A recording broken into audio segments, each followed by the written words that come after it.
want to take you inside an e-commerce brand which made $124,601 in the last 30 days alone using one of the most simplest strategies I have seen to date. And this is an extremely special case study because it goes against the common thought process that at scale, you need to do many things. You need to have these advanced strategies, these fancy strategies. But before we deep dive into this account, let's take a step back and understand all of the numbers. So in the last 30 days alone that we have been with this brand, it has spent roughly $12,512 in ad spend to generate back $124,601. That's almost a 10x return on ad spend. And these results right here, they have been extremely consistent for the past 90 days. I mean, in the last 90 days, it had done almost $400,000 at a 10.54x ROI. So this strategy, this is the only thing that's been working for this ad account. And it's literally one of the simplest ones which you can also implement for your e-commerce brand right here. Now, a little bit more about this brand. This brand is a high ticket store in the automotive, car parts and accessories niche. So the average order value, as you see right here, is fairly high. It's $737. The conversion rate is pretty much the industry average of 1.08%. Although I would say it's on the higher end because this is a high average order value store. Now, one thing I want to go over is how the results were back in the day when we weren't really working with this brand. Now, this brand was started on Google Ads back in 2018, as you can see right here. To October of 2018 is when they really started spending some money on Google Ads. But for the longest time ever, this brand struggled to gain any type of momentum. Whatever they did during that time, things just weren't working. Things were just very, very slow until about November of 2021, which is when they really started to do a little bit of higher in terms of revenue. And 2022 is when things really started to work the best. Now, if we look at all time, we can see all time, they've only run 6 different campaigns. So even then, the strategy was fairly simple during that time. They were running standard shopping campaigns, but obviously when Performance Max came about, they had to stop running these standard shopping campaigns and convert to Performance Max campaigns, which originally was working well until about this time period, 2023, when things just started to trickle downwards when it came to the pmax. Things weren't just working as they wanted them to work, and as a result they had to shut up the pmax, and that's when this strategy came into play with these 2 campaigns right here. But essentially the main problem this brand faced was volume. Although there was a decent amount of volume right here, it was not at the level that they wanted, where to really make this brand profitable, first of all, because it's a high ticket store, their break-even ROAS is also much higher. It's at a 7x and above. So anything above a 7x is profitable, anything below is at a loss. And although during this time things were running as planned, it was just not sustainable. There would be times when it would go all the way up to 77,000. The very next month, without changing anything, it would drop back down, then it would go back up. And they wanted a bit more consistency and they wanted a bit more scalability. Now, because mostly the approach was standard shopping from the start, when the Performance Max campaigns were started here, they were also started with a feed only approach in mind. I mean, if we go inside this Performance Max campaign, which was running back in the day, we can see that there was only one asset group inside, a feed only asset group with all of the different products within this brand. And there's a lot of products in here right now. There's none connected to this account, but during the time that it was running, there were roughly 2,000 to 5,000 different products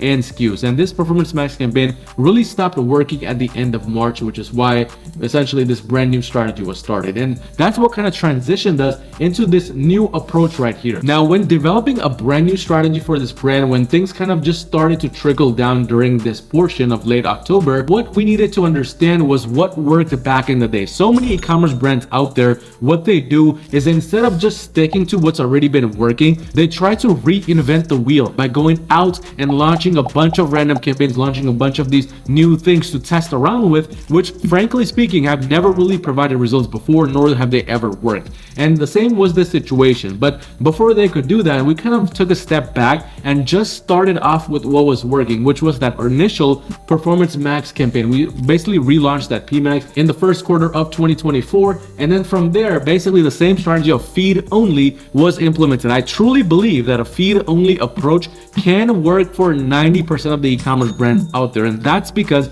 a Performance Max campaign is designed to be a master of one thing instead of trying to be a jack of all trades. I see so many brands out there add a bunch of assets in, logos, headlines, descriptions, etc., hoping that the Google Ads algorithm finds the perfect fit for their brand in terms of what image works with what logo, with what headline, etc. And that's one of the worst things you can do, because not only does that put too much pressure on the Performance Max campaign, but it also diverts a lot of the attention and energy from just showing those products to now showing these assets on YouTube, on Gmail, Discover, remarketing, along with shopping. So that's exactly what we did. We made this asset group feed only, and then from there, all the products were once again inserted back into this Performance Max campaign. And as of right now, there's roughly 1,600 products inside this pmax. All of these products are running extremely profitably, because the ones that aren't, we just exclude them and get rid of them. That's literally the only optimization that's getting done for this campaign right here. But from here, once we had already developed this Performance Max campaign strategy and things were really looking on the uptrend, I mean, in the last 9 days, again, things were looking extremely positive. That's when this second campaign type, which is a search campaign, for the first time was introduced. And this is a dynamic search campaign. If we look right here, the ROAS is not the best at all. And that's because within this niche, these kinds of search campaigns in general just don't work that well. The only reason why we're running a dynamic search campaign is so that this Performance Max campaign can use some of the keyword data that is getting generated from this dynamic search to then become smarter, to then rank for more newer keywords and not just do retargeting. But inside this dynamic search campaign, it's essentially targeting all of the web pages. There's no segregation based on product collection, based on product type, or the landing page at all. And it is getting run based on the target CPA bidding strategy, which is essentially a smart bidding strategy going after a $50 target CPA. That's literally it. There's nothing else going on for this campaign right here besides just a very strict rule of a $50 CPA. And as you can see, it's not really hitting that at the moment, but over time, as it becomes smarter, as more and more data is incorporated within the accounts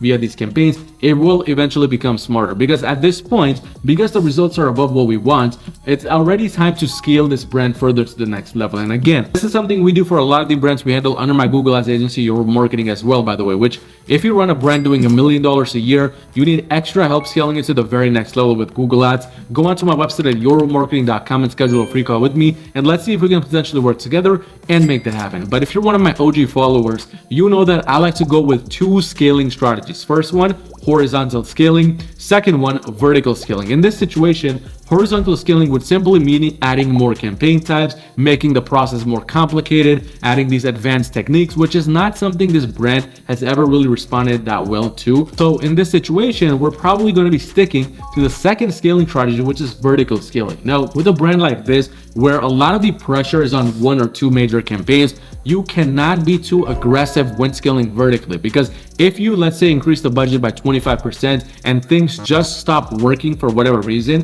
then your entire revenue and sales can go down to low numbers essentially overnight. The ideal way to do this, and what we're going to be doing here, is scaling budgets by 10% to 20%, maximum 25%, every 7 to 14 days. The slower you take the scaling method here, the better it will be, because again, you don't want to kind of do too much and then risk having everything crumble down and fall to pieces. That's exactly how we plan to scale it. But the most important scaling tactic here will be using the data that's coming in via the insight section to then make the backend stronger. For product titles and all the SEO related work, it's as simple as just incorporating whatever keywords are coming up within the insight section. But for product pricing, product images, it's about doing competitor research once a month to understand if new competitors are coming in the market or if the old ones have new strategies that they're implementing. Basically, at any time, do the opposite of what they're doing to maintain this momentum and scale your brand long term. But again, if you run a brand doing $1 million a year, you need extra help scaling with Google Ads, go onto my website at yourmarketing.com and schedule a free call with me to see essentially how we can work together and make that happen. But